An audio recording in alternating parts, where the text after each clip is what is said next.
محبت اپنی مرضی سے کھلے پنجرے میں طوطے کی طرح بیٹھے رہنے کی صلاحیت ہے۔ محبت کرنے والے بد دعائیں نہیں دیتے، کیونکہ جس دل میں محبت رہتی ہے وہاں بد دعائیں نہیں رہتی۔ رشتے احساس سے بنتے ہیں، رنگ، نسل اور چال دیکھ کر تو جانور خریدے جاتے ہیں۔ مرد کے دکھ خاموشی کی کوکھ میں جنم لیتے ہیں اور اندر ہی اندر سرایت کرتے جاتے ہیں، جبکہ عورت کے آنسو ہر طرف شور کرتے ہیں۔ زندگی آخرکار رلا ہی دیتی ہے، پھر چاہے ہم اپنے ماں باپ کے کتنے ہی لاڈلے کیوں نہ ہوں۔ مڈل کلاس لڑکی عشق نہیں کرتی بلکہ شوہر تلاش کرتی ہے۔ عورت اپنی عمر تب غلط بتانے لگتی ہے جب اس کا چہرہ اس کی صحیح عمر بتانے لگے۔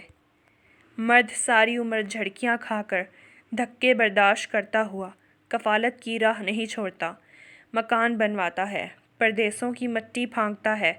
آخر میں جوان بچے کہتے ہیں، ابا جی آپ کوئی ڈھنگ کا کام کر لیتے تو زندگی نہ سنور جاتی۔ کبھی بھی شادی کے کھانے کی برائی نہ کرو۔ بیٹی کے باپ کی پوری عمر لگی ہوتی ہے صرف اس ایک وقت کے کھانے کے لیے۔ بند آنکھوں سے نظر آنے والے وہ لوگ ہوتے ہیں جو دل کے اس کونے میں بستے ہیں جہاں سے محبت جنم لیتی ہے۔ محبت کا سبق بارش سے سیکھو، جو پھولوں کے ساتھ ساتھ کانٹوں پر بھی برستی ہے۔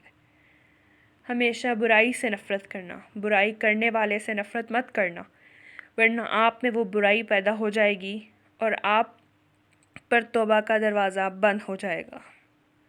عادت محبت سے زیادہ جان لیوا ہوتی ہے۔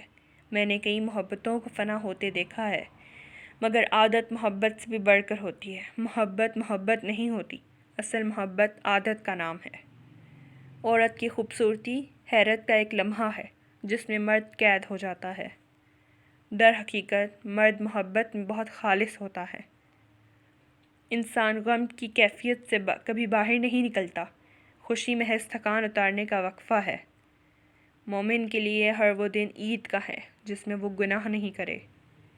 سب کے سامنے اپنے دکھ کو بیان نہ کرو، لوگ آپ کے ساتھ رو کر سنیں گے اور پھر دوسروں کو ہنس کے سنائیں گے۔ اپنے خلاف باتیں سن کر حوصلہ نہ ہارو، شور کھلاڑی نہیں تماشائی کرتے ہیں۔ سیکھنے کی چیز عزت کرنا اور کروانا ہے، محبت تو خود ہی ہو جاتی ہے۔ مرد فطرتاً ایک بچہ ہے، جب کسی کی چاہت میں مبتلا ہوتا ہے تو پھر اسے پانے کے لیے اس کی کیفیت ایک ضدی بچے کی سی ہو جاتی ہے۔